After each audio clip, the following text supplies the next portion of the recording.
Welcome to the deep dive. You know, the sources you sent over this time, they're not just telling a story.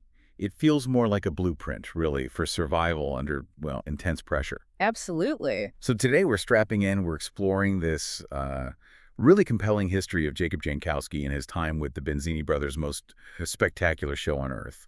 And this is 1931, the absolute depths of the Depression. Yeah, we're looking at a very intense personal history here. It's a narrative that feels compressed almost by trauma. It covers Jacob's life from this sudden loss when he was, in his early 20s? Right. All the way up to his 90s, I think 93 to be exact. And the sources, they create this kind of jarring split screen for you, the listener.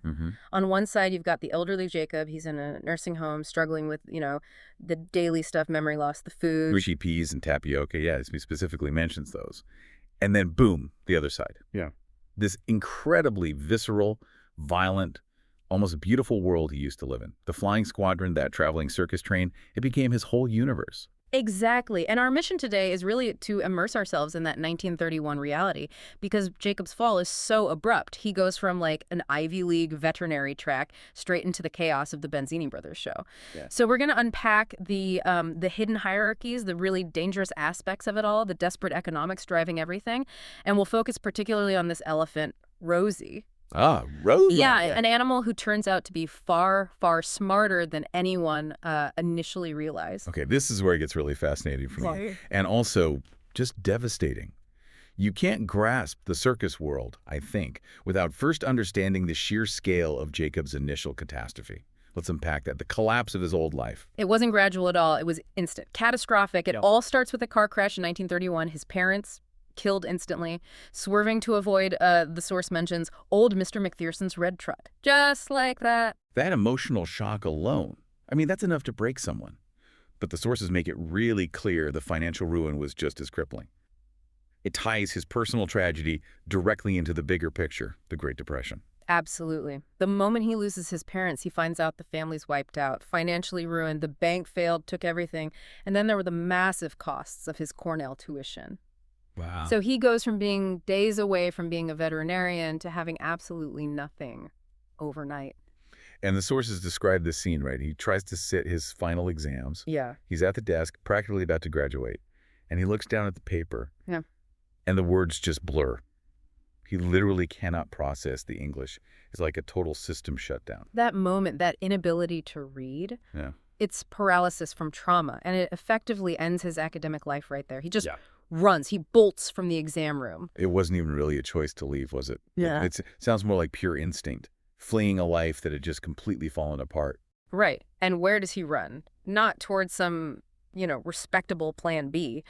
He finds himself on a train track, and he basically just collapses onto these rolls of canvas on the Benzini train, the flying squadron. So he literally jumps from one life, one sort of education, into a completely different kind of school, a much harsher one, defined by this brutal train hierarchy. Oh, yeah. The social structure on that circus train was immediate and very visible. Jacob figures it out fast. You could tell someone's status just by, how close their car was to the caboose. The further back, the better off you were. Is that the idea? Precisely. The performers people, like August, the animal director, and his wife Marlena, who handled the horses, they had the better quarters, way at the back near the caboose. They had windows, maybe a bit of privacy. Which means the working men, the roustabouts, the guys doing all the heavy lifting, the invisible labor, they got the worst spots. Definitely. They were crammed right up against the engine, constant smoke, noise, vibrations. And Jacob, he starts out as literally the closest human being to that engine. Sleeping rough, basically, near the animals. And this physical separation, it reinforced this absolute unspoken rule. Working men and performers do not mix. Your place on the train defined your worth, full stop. That makes sense in the place where everyone's desperate, life feels cheap, and management holds all the cards. Let's shift to the really desperate, dangerous reality of the circus economy itself, because the whole show seemed to exist on this, impossible tightrope between amazing illusion and just grim reality, all fueled by the Depression and Prohibition. Yeah, and the desperation wasn't just, about money. It was enforced. violently. We have to talk about red lighting. It's probably the most chilling detail in all the source material, I think. It sounds like a railroad term, but it's much darker than that. When you talk about desperation fueling this constant turnover of cheap labor, red lighting seems like the mechanism keeping everyone terrified. Exactly. Red lighting was the practice of literally throwing workers off a moving train. Workers who were seen as undesirable, maybe they complained too much, maybe they got injured, maybe they just knew something they shouldn't. Thrown off a moving train. Yeah, Jacob learns fast. If you're lucky, maybe they'd toss you near a red trek signal light. That gave you a minimal chance, to survive the fall and maybe find your way somewhere. But if you were unlucky, you might go off over a river trestle, or just somewhere completely remote. Your odds of surviving that, pretty much zero. Jeez. And this wasn't some big secret. It was talked about, almost casually. Jacob realizes that this ominous phrase, having an appointment with Blackie, that's what it meant. Blackie was the head security guy, the enforcer. An appointment with him meant you were about to be red lighted. Uncle Al, the manager, used that threat constantly. The sheer terror needed just to maintain order, with a workforce that's constantly changing and completely desperate. It really shows how little human life was valued there. But that desperation, it cut both ways, didn't it? It kept the workers scared, but it also forced the management to rely on just total fabrication, just to keep the audience buying tickets. That's the core insight, I think. The illusion wasn't just for entertainment. It was how management survived. Look at the story of the lovely Lucinda parade car. She was supposed to be this famously large woman performer. Right, but then Lucinda suddenly dies. Yeah. Now, a normal operation would have to, stop the show, deal with the body. Not Uncle Al. He couldn't afford to lose a big attraction, so what does he do? He swaps the water in her display tank for formaldehyde. No. Yes, and keeps showing her corpse as the pickled hippo for another 2 weeks. Just kept rolling. That willingness to blend death and spectacle, it's just chilling. A pickled hippo. Wow. And even the sideshow acts were mostly made up, weren't they? Like Frank Otto, the tattooed man. Yeah, his whole story about being captured by Borneo headhunters, pure fiction. Turns out he was just a former stake driver on the show. He'd spent 9 years painstakingly tattooing himself. Made up the story for the act. It all comes back to what August said, right? August, the equestrian director, the charismatic but really volatile guy. Exactly. He tells Jacob, the whole thing's illusion, Jacob. And there's nothing wrong with that. It's what people want from us. That was his justification for everything. But living on illusion and desperation, the ugly realities, they have to seep through eventually. Health, decay. Mm-hmm. And Jacob, the almost vet, he immediately becomes the unofficial doctor, right? Yeah. For humans and animals, treating some awful stuff. We see the direct human cost of prohibition right there on the train. With Camel, the old guy who sold tickets, he had Jake leg paralysis. Jake leg? Yeah, it came from drinking bad Jamaica ginger extract. They called it Jake. People drank it trying to get around the alcohol bans. But manufacturers, trying to skirt regulations, added this toxic plasticizer, like an industrial chemical. Oh, no. Yeah, it caused devastating permanent nerve damage, paralysis in the legs. So this national crisis, prohibition, created this very specific, awful medical condition right there among the circus folk. And Jacob also sees the animal suffering, directly linked to August's. Well, his greed and temper. Definitely. He examines Silver Star, this prized Liberty horse, the star of an act. Jacob knows horses. He immediately sees she's foundering. It's a terrible hoof condition, incredibly painful. What does foundering mean exactly? Like laminitis? Pretty much, yeah. Severe inflammation inside the hoof. The only real treatment is complete stall rest. Jacob tells August the horse needs rest to survive, let alone recover. But August won't hear of it. The horse is only valuable if she performs, so he forces her to keep doing the Liberty Act day after day, just blatant prioritizing of profit over the animal's well-being, even its life. That constant disregard for life, human or animal, it just runs through everything. And it leads us right to maybe the most important arrival at the circus, Rosie the elephant. Ah, Rosie, yes. She was a huge gamble financially. And initially, she seemed like a total bust. Uncle Al got her for next to nothing because her previous owner said she was useless, stupid, dumb as a bag of hammers. Harsh. Yeah, all she did was eat mountains of food. And she absolutely refused to perform any tricks. So she becomes the big project for Marlena, right? Okay. August's wife, the star equestrian performer. Right. Marlena is skilled, beautiful, great with the horses, but she's also trapped in this incredibly toxic relationship with August. He swings wildly, 1 minute he's charming, the next he's terrifyingly abusive verbally and physically. Did a horrible situation for her. Absolutely. And it's within that dynamic, as Jacob gets closer to both Marlena and Rosie, trying to help them both, that he starts to uncover the secret life and the hidden genius of this supposedly useless elephant. Okay, tell me about the secret agent elephant.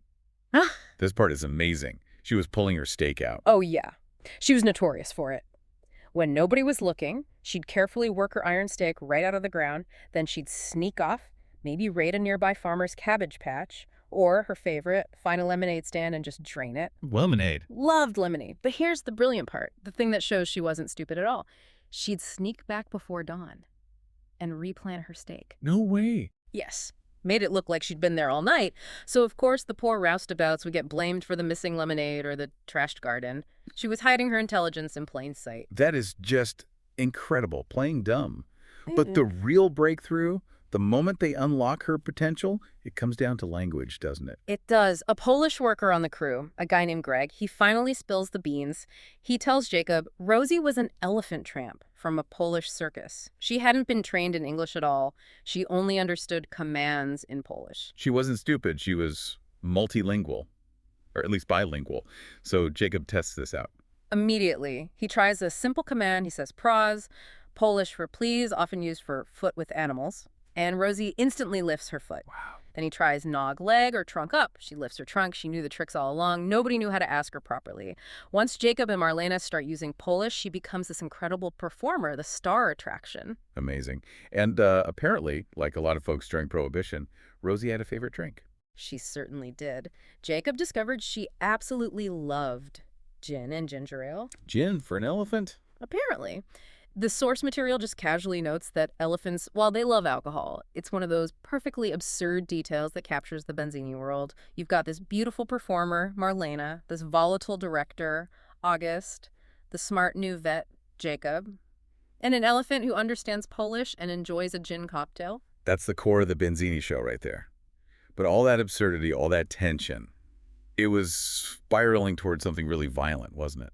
Definitely. August's paranoia, his jealousy over Jacob and Marlena's connection, his frustration, it just escalated. He wasn't just yelling anymore. He became incredibly physically abusive. Towards Rosie, too. Savagely. There's a scene where he beats Rosie horribly with a bullhook just because she stole some lemonade again, and his attacks on Marlena become more frequent, more brutal. The whole place was a powder keg waiting to blow. And the spark, when it finally comes, it doesn't come from the stars, does it? It comes from the bottom of the hierarchy. Exactly. The roustabouts, the guys who'd been blamed, bullied, shaken down for money by Uncle Al for months. They finally reached their breaking point. They decided to get revenge. A collective, chaotic act. Start a stampede during the main show. How did they signal it? There was a code, known only among the circus workers. A grim inside joke, really. The band suddenly struck up John Philip Sousa's Stars and Stripes Forever. On the Benzini train, everyone knew that tune as the Disaster March. The Disaster March. Chillin'. And the moment the music starts, the whole place just explodes. Total anarchy.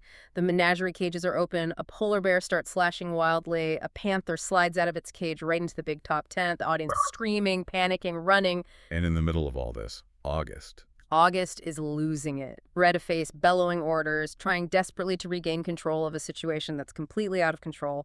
He's focused entirely on the chaos engulfing his show. And that's when Rosie makes her move. That's when Rosie acts. While August is distracted, screaming at the chaos, Rosie, she calmly pulls her huge iron stake out of the ground, the one used to chain her. Oh my God. And she swings it, brings it down directly, deliberately onto August's head. The sources are graphic. It says she split his head like a watermelon. Wow. Calculated revenge. Seems like it. And with August dead, the main source of the violence gone, the whole circus just disintegrates instantly. Uncle Al, the manager, he does a runner, as they say, just vanishes. Leaving everyone else. Everyone, performers, workers, suddenly unemployed, homeless, stranded. The whole operation collapsed overnight. But Jacob and Marlena, they managed to survive it. They gathered what they could. They did. They collected their sort of makeshift family and their remaining assets. Marlena's 11 horses, Rosie the elephant, of course, Queenie the dog, and even Bobo the chimpanzee. And Jacob finally gets back to his original path. He makes one last desperate call to his old dean at Cornell. And somehow, miraculously, the dean agrees to let him come back and sit his final exams. It finally puts him on the path to becoming the vet he was supposed to be. What a journey. Just brutal.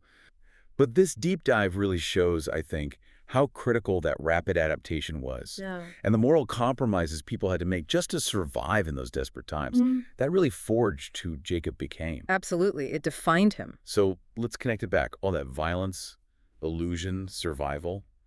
What does it mean for the elderly Jacob back in the nursing home with his memories? Well, I think the most profound takeaway is about secrets, the weight of them. Jacob carried that secret about Rosie killing August for decades. He never told Marlena, never told anyone. Why not? He was terrified, it seems. Terrified it would change how Marlena saw Rosie the elephant, who, in a way, saved them, or maybe even change how she saw him for knowing the truth and staying silent all those years. And he reflects on that. He realizes that the hardest memories, the most traumatic ones, they're also the most persistent. They never really leave you.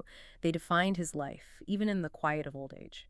And that leads us to our final thought for you, the listener, based on this incredible story. Mm-hmm. The elderly Jacob, he kind of reflects on how all the massive defining events of his long life, things like the Spanish flu, the world wars, the invention of the automobile, and this insane circus life. Mm-hmm. The younger people around him just see it all as ancient history now. Yeah, dismissed. Right.